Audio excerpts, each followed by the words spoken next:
Cette semaine, dans Carnet de santé, nous ferons un focus sur les changements qui permettent d'offrir un bien-être sanitaire à la communauté dans le besoin.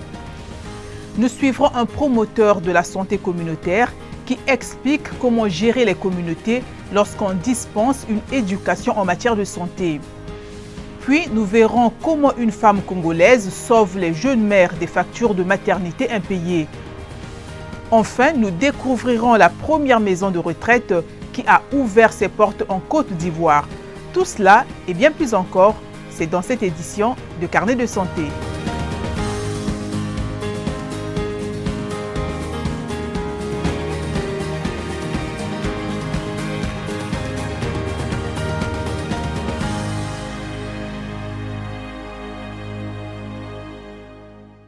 Salut à toutes et à tous. Merci de nous rejoindre pour cette nouvelle édition de Carnet de santé. L'OMS définit la santé communautaire comme les ressources environnementales, sociales et économiques permettant d'assurer le bien-être émotionnel et physique des personnes de manière à répondre à leurs aspirations et à leurs besoins dans leur environnement unique. Il s'agit d'une branche de la santé publique qui se concentre sur les personnes et leur rôle en tant que déterminant de leur propre santé et de celle des autres. Le partenariat communautaire est nécessaire pour construire des communautés plus saines et promouvoir une culture de la santé. Allons en Éthiopie où est retourné le docteur Tigist Girma, spécialiste des maladies infectieuses, après 42 ans de service à l'étranger. Le docteur Tigist a ouvert l'école des sages-femmes, le DEG, avec l'argent de sa retraite. Cette école offre une formation de sages-femmes gratuite aux filles qui viennent des régions rurales de l'Éthiopie où les taux de mortalité maternelle et infantile sont élevés. Les étudiantes signent un contrat par lequel elles s'engagent à recevoir une éducation gratuite et à servir leur communauté pendant 2 ans après l'obtention de leur diplôme. Voici le reportage de Kennedy Babé, basé à Addis Abeba. Le récit est de Arzouma Kompaoré. Il y a 5 ans, le docteur Tigist Girma a fondé l'école des sages-femmes l'EDEG à Addis Abeba, en Éthiopie. L'école propose des programmes gratuits pour les jeunes filles et les femmes qui viennent d'endroits où il y a peu de personnel pour les soins prénataux et maternels. Le docteur Tigist explique que sa propre mère a connu des problèmes médicaux lors de son accouchement, mais qu'elle a survécu. C'est ce qui l'a motivée. Je sais pourquoi j'ai survécu. C'est parce que je suis née à Addis Abeba et que mes parents avaient de l'argent pour m'amener à l'hôpital. Ce même jour, de nombreuses personnes originaires des zones rurales du pays sont mortes parce qu'elles n'avaient pas les moyens de se rendre en ville et d'accéder à une assistance médicale. Et aujourd'hui encore, beaucoup meurent en couche. Le collège propose actuellement des programmes de niveau licence au 2e groupe de 115 étudiantes. Le docteur Tigist dit que les étudiantes seront suivies après avoir terminé leurs études et commencé à travailler. Ce que nous offrons ne se limite pas à l'éducation formelle. Nous leur apprenons également à avoir confiance en elles et à devenir des leaders. Fatouma Abdou est originaire de la partie nord-est de la région Afar du pays. L'opportunité elle-même est favorable et j'ai aussi aimé l'éducation.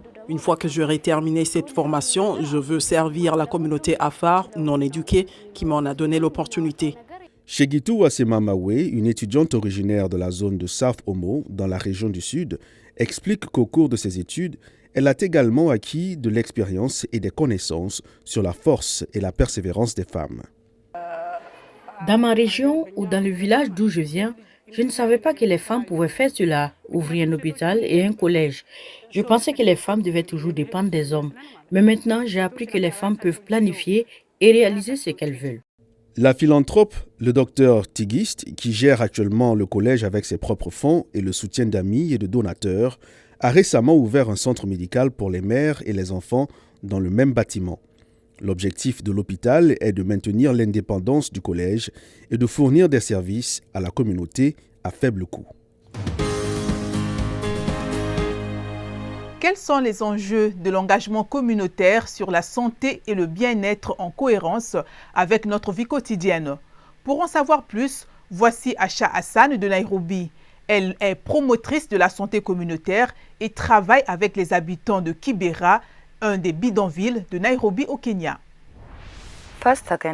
Tout d'abord, je peux dire que la meilleure façon de servir votre communauté est le rapport que vous avez créé avec elle, la façon dont vous la gérez, la façon dont vous lui parlez, la façon dont vous vous respectez les uns les autres et surtout la confidentialité. Oui, parce que vous pouvez voir qu'il y a beaucoup de ménages qui ont des malades de la tuberculose, des malades du VIH et d'autres maladies chroniques. Si vous n'êtes pas en mesure de garder les secrets des patients ou des membres de la famille, ils ne seront pas en mesure de vous donner les informations que vous souhaitez. Il vous sera donc difficile d'obtenir des informations et d'assurer le suivi. Et s'ils ont des problèmes internes qu'ils ne veulent pas partager avec leur famille, ils peuvent vous dire ce qu'ils souhaitent ou ce qu'ils traversent.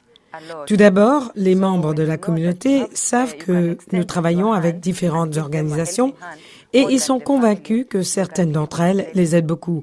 Ainsi, lorsqu'ils savent que vous pouvez leur tendre la main et les aider plus que la famille, ils peuvent être en mesure de vous dire tout ce que vous voulez et toutes les informations que vous voulez.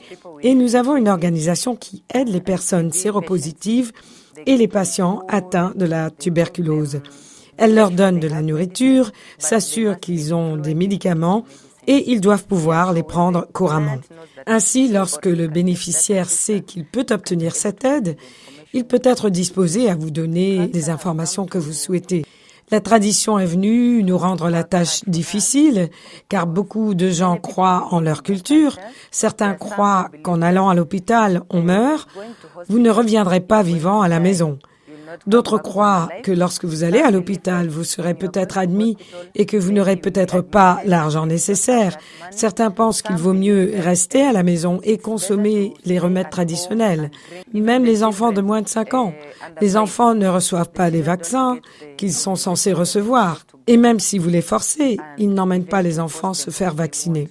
Je me sens mal parce que si je vois les enfants et les personnes qui souffrent de la polio et que je vois un parent issu de cette communauté qui ne veut pas que ses enfants soient vaccinés, je me sens très mal parce que peut-être que cet enfant, lorsqu'il ou elle grandira, aura des complications. Je me sens très mal et j'ai l'impression que le bébé n'a pas reçu assez de la part de ses parents et de la communauté dans son ensemble. Comme la plupart des pays d'Afrique subsaharienne, la République démocratique du Congo ne dispose pas d'une couverture médicale universelle et la plupart des gens ne peuvent même pas se permettre les soins limités qui existent dans le pays. Les hôpitaux, également à court d'argent, sont obligés de garder les patients jusqu'à ce qu'ils aient payé la totalité des frais. Mais le montant minimum de $40 exigé pour accoucher dans un établissement de santé est très élevé dans un pays où plus de 60% de la population vit avec moins de $2,15 par jour, selon la Banque mondiale. La femme d'affaires congolaise Grace Mbongi, Oumeke, s'est donnée pour mission de visiter les maternités de Kinshasa et de régler les factures impayées qui empêchent les mères de ramener leurs nouveau-nés à la maison. Récit d'Antoine Boulamba. 3 semaines après avoir donné naissance à des jumeaux, Anaëlle, 16 ans, s'est sentie prise en otage. L'hôpital ne la laisserait pas partir tant qu'elle n'aurait pas payé ses factures médicales. Mais elle n'avait pas d'argent. C'est alors que Grace Mbongi Umek est entrée dans la maternité de la clinique Bethesda à Kinshasa, la capitale de la RDC, et a remis au médecin une liasse de billets de banque, $130, pour couvrir la césarienne d'Anaëlle. J'ai dû payer une facture de $130 parce qu'il y a une qui a payé quand même une avance sur sa facture. Et c'est par rapport à la gratuité de la maternité, en attendant qu'il y ait une loi qui soit légale pour que toutes ces femmes puissent bénéficier d'une gratuité des soins de maternité. Anaëlle, la mère du même nom, travaillait comme femme de ménage à la clinique pour payer la césarienne de sa fille. Les médecins ne voulaient pas laisser sortir sa fille tant que tous les frais n'étaient pas réglés. Le docteur nous a dit jusqu'à ce que vous aurez d'argent, c'est pour cela que vous allez donner. Moi-même, j'ai commencé à balayer seulement l'hôpital, le travail. J'ai balayé, j'ai fait l'entretien de l'hôpital pour avoir quelque chose pour payer à l'hôpital. Comme la plupart des pays d'Afrique subsaharienne, le Congo ne dispose pas d'une couverture sanitaire universelle. Le gouvernement du président Félix Tshisekedi est en train de ratifier une nouvelle loi visant à rendre les services de santé gratuits pour les groupes vulnérables de la population. Il y a des moments qui font même un mois aussi. Donc, il y a des fois, moi-même, je libère comme ça sans donner même, sans payer. Il y a des enfants de 16 ans, 17 ans, il y a des fois les maris n'est pas sur place. Il y a des fois les maris fuient parce que ce n'est pas assumer les responsabilités. UMEC, qui possède des parts dans plusieurs sociétés de sécurité, a été sensibilisée à ce problème lors d'une rencontre avec un fonctionnaire des Nations Unies. En un mois, elle peut dépenser jusqu'à 3 500 $ en frais de maternité. Lorsque UMEC a payé, le calvaire a pris fin. Les jeunes mères l'ont remercié, ont enveloppé leur bébé dans des couvertures et sont rentrées chez elles.